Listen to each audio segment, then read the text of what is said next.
Living expenses? What do you mean by that? I've never received anything like that before. My mother-in-law looked genuinely baffled. Hey, what's going on? Brian, explain it properly. My husband, who was shrinking before us, was cornered by both myself and my mother-in-law. My name is Carol. I'm a 37-year-old office worker. I live with my husband, Brian, and my mother-in-law. Brian and I met through a mutual friend and quickly hit it off. We were married within 4 months of meeting each other. Since we were both over 35, our parents and in-laws were overjoyed. Our relationship was also great. Since our first visit for marriage introductions, my mother-in-law and I had gone out for meals several times and had become close. Initially, we lived separately but close by. However, after my father-in-law passed away, we moved in together. Despite what people say, there was no mother-in-law bullying and our life was going smoothly. My mother-in-law would do the housework instead of me. I felt guilty, but as often as I got home late, I depended on her. It might sound odd, but I was grateful and had been giving her some living expenses and a small token of appreciation through my husband. However, that didn't mean I could leave everything to her. But since she always said it was fine, I had been relying on her. Since my husband's food consumption has increased recently, I have become a bit worried about whether the amount of money I provide for our daily expenses will be sufficient. So I decided to discuss this with my husband first.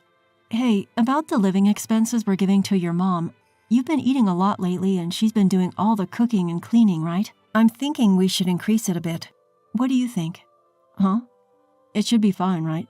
She's probably happy that her son and daughter-in-law are living with her and she hasn't said anything about it being insufficient. Don't you think we need to show our appreciation? Not just in words, but in a tangible way. So I'll give a little more next month. Could you pass it on to your mom? At my suggestion, my husband nodded with a happy smile. Really? That's great. I was actually thinking the same thing. Thanks. I thought he was being a little too optimistic, but this wasn't the first time, so I decided not to worry about it. I decided to give a bit more. Then, a little while later, I had a severe accident. I collided with a bike at an intersection. I fractured a bone and had to be hospitalized for 2 weeks. My husband brought me my stuff on the first day. Hey, are you okay? It looks painful. I'll let my mom know. That would be great, thanks. Since it's a shared room, I can't make a call. Could you tell her that I'll contact her once I'm able to move? My husband cheerfully responded, Sure, I got it, and went home. I was a bit worried, but I told myself that's how he always is. But then a week passed. Despite waiting, my husband never came. Not even my mother-in-law. Even if my husband was busy with work, it was unthinkable that my overprotective mother-in-law wouldn't come to visit me when I'm not feeling well. I moved to the lounge room with crutches. There was no contact on my cell phone either. I called my husband first, but he didn't answer. Well, he's probably at work, I thought, and then I called my mother-in-law. My mother-in-law picked up on the third ring. Oh, Carol, you sound beat. What's up? Hi, mother-in-law. You must have heard from Brian, but I'll be in the hospital for another week. So I'm sorry, but I'll need some fresh clothes. What? Hospitalized? What happened? An injury? Illness? I could tell from the other end of the call that my mother-in-law was flustered. My mind was filled with question marks. There was no sign that my mother-in-law was lying. Could it be that Brian forgot to tell his mother? But if that was the case, she would have noticed my absence and called me immediately. Anyway, my mother-in-law quickly said she'd visit and hung up. And 30 minutes later, she appeared in front of me, drenched in sweat. The hospital is about 40 minutes from home by train and foot. She must have hurried over. Thank you for coming, mother-in-law. What did you hear from Brian? You were going on a business trip for 2 weeks. He told me it was sudden, so he asked me to pass it on. Yes, Brian is also on a business trip. At that statement, a possibility dawned on me. My husband might be cheating on me. Why? Because Brian is an illustrator, so he can work from anywhere. But according to him, the home environment is the best for work, and unless something significant comes up, he doesn't go out. Even if there are occasional local meetings, I know that the company doesn't arrange for a meeting that requires a business trip. How do I know? The answer is simple. Because I work in the same company as an administrative staff member. What's wrong? You look pale. Are you feeling unwell? Mother-in-law, our company wouldn't send Brian on a business trip. That's the job of the sales team. I'm in admin, so I don't go on business trips either. At my words, my mother-in-law tilted her head. I wished I could have been as naive. In other words, Brian lied. There's been no notification of his absence for a week, so I guess he's still working. I wonder where he really is. He left his injured wife in the hospital and lied to me. Did Brian tell you where he was going on business?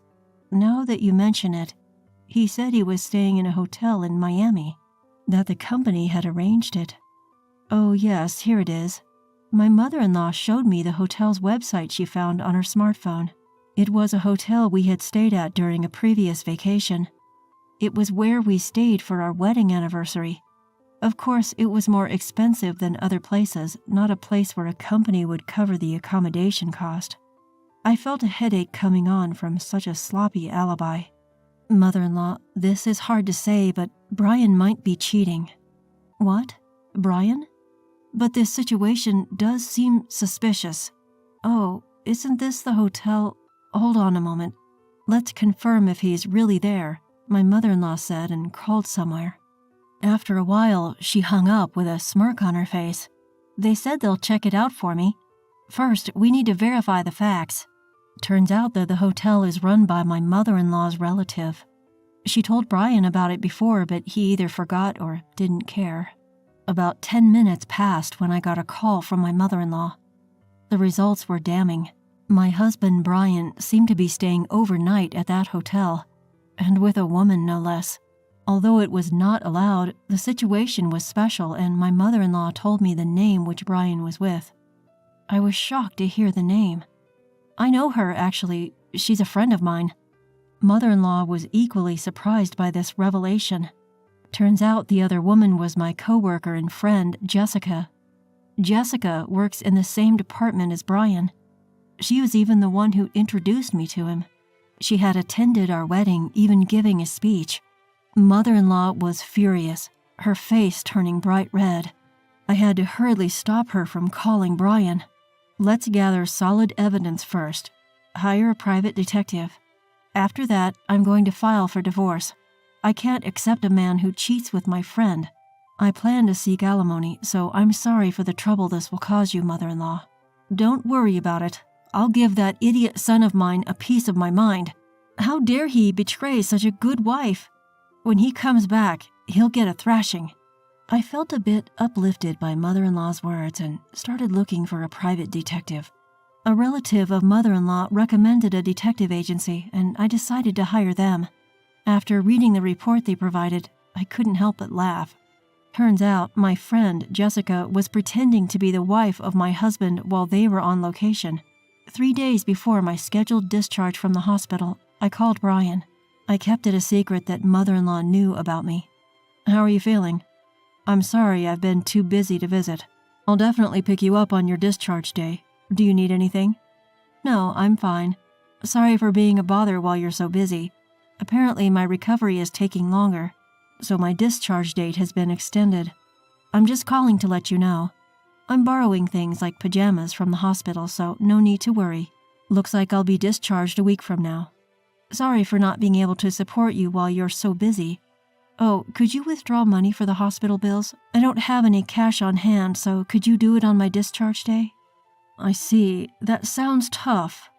All right, I should be done with my delivery in a week, so I'll go to the bank before picking you up. My mom's been worried too. She's caught a cold and feels bad for not being able to visit you. Brian nonchalantly lying through his teeth. Knowing it was all lies, I had to restrain myself from laughing. Oh, is that so? Please tell mother-in-law to take care. Did you manage to inform the office? Thank you. Did they say anything about allowances? Eh? Oh, they did. I'll take care of the procedures. You just rest and recover. Hope you get well soon. All right, thank you. See you in a week then. I already knew what Brian had told the office about me. I had confirmed it with the office before Brian's call. Brian apparently told the office that he was going on a trip and applied for my leave. So my boss asked right off the bat, "How was the trip? Are you getting good rest?" After I explained my situation, my boss decided to visit the hospital immediately. Not only my boss, but also the HR department came to the hospital. And it turns out I'm entitled to sick leave benefits. I found out that my husband, Brian, has been out of touch for about a week, and he's also running late on his deadlines. The same seems to be true for his mistress. They can't seem to get in touch with her either. It turns out that something like this has been going on for the past 6 months, and it's finally come to a head, so they came to talk to me. I told my bosses that I wanted them not to mention this to Brian or his mistress until a week later, and after that they can impose any punishment they see fit. As planned, I was discharged from the hospital. It seems that Brian had submitted another application for my paid leave, and his mother, my mother-in-law, got a call from him saying that his business trip was extended.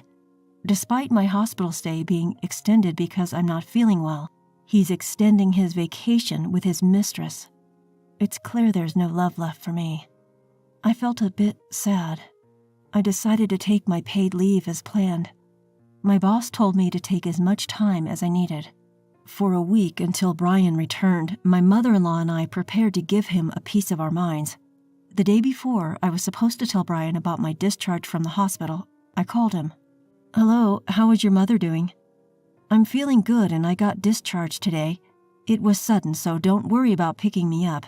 I can pay with my credit card." "You're working today, right, Brian?" "Don't worry about me." "What? Really?" "Got it. I have a meeting soon and another one tonight, so I won't be home until late. Sorry."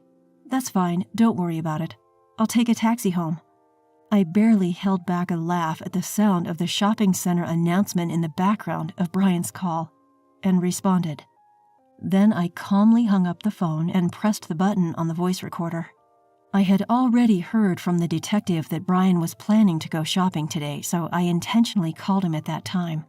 When I checked the voice recorder, Brian's voice and the announcement were both clearly recorded. Brian had apparently contacted my mother-in-law, telling her that he was actually on vacation with a friend. He claimed it was a working vacation of sorts, so it wasn't exactly a lie. And he said that he had gotten my approval and that I had told him not to tell her about my hospitalizations so as not to worry my mother-in-law. I couldn't help but laugh at Brian's absurd excuses. The detective informed me that Brian had boarded a late-night flight back. My mother-in-law and I laid out all the documents on the table and waited for Brian to return. However, Brian called me and said this. "Sorry, the meeting ran late and I missed the last train. I'll be back on the first train tomorrow."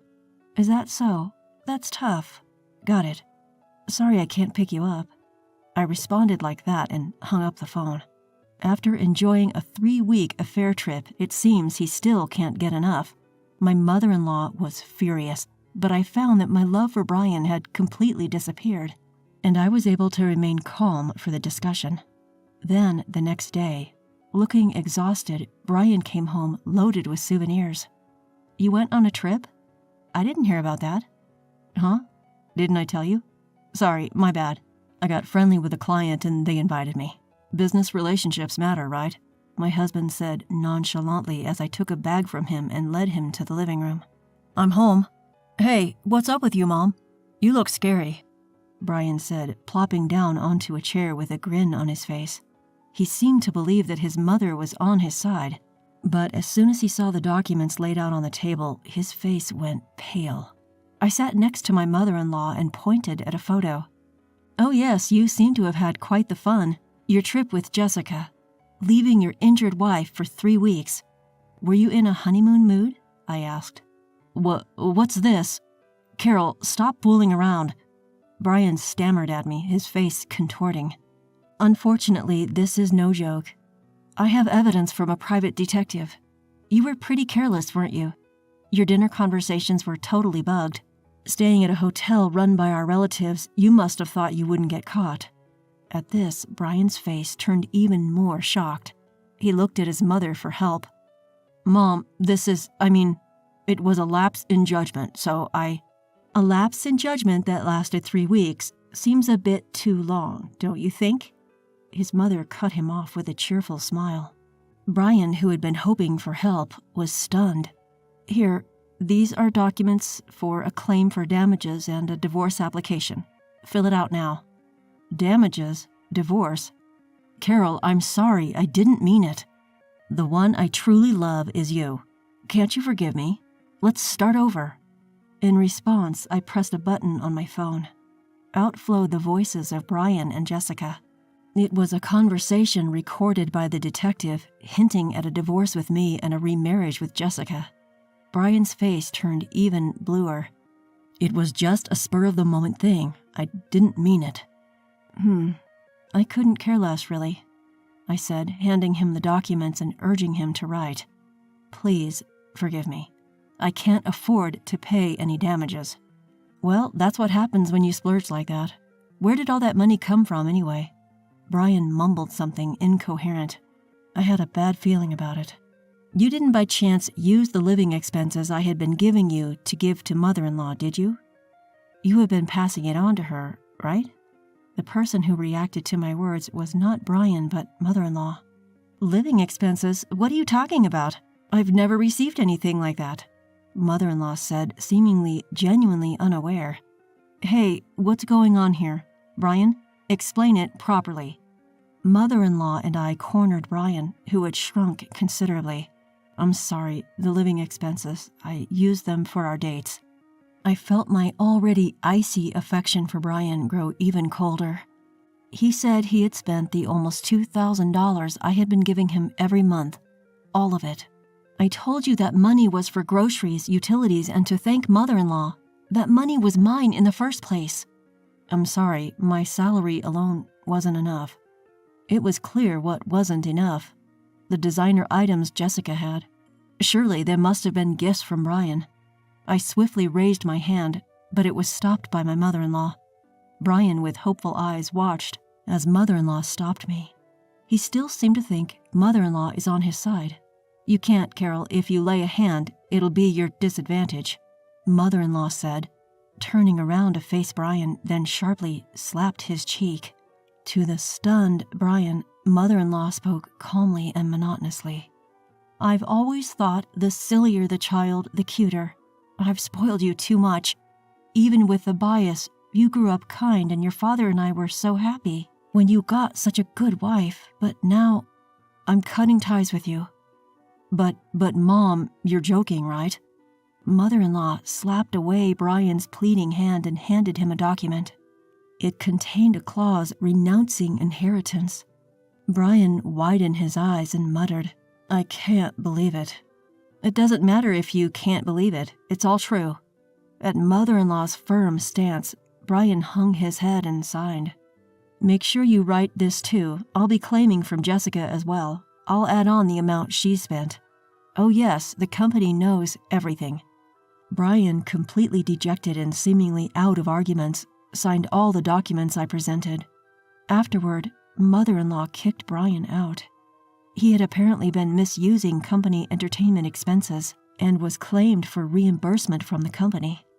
Brian is said to be living in an apartment without a bath, forced into a poor lifestyle with what's left after paying alimony and reimbursement.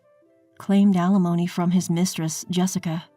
Turns out Jessica was married and her husband was away on business, so I contacted her husband through social media and claimed alimony. As a result, Jessica avoided divorce but had to quit her job. She was forced to live with her husband's family.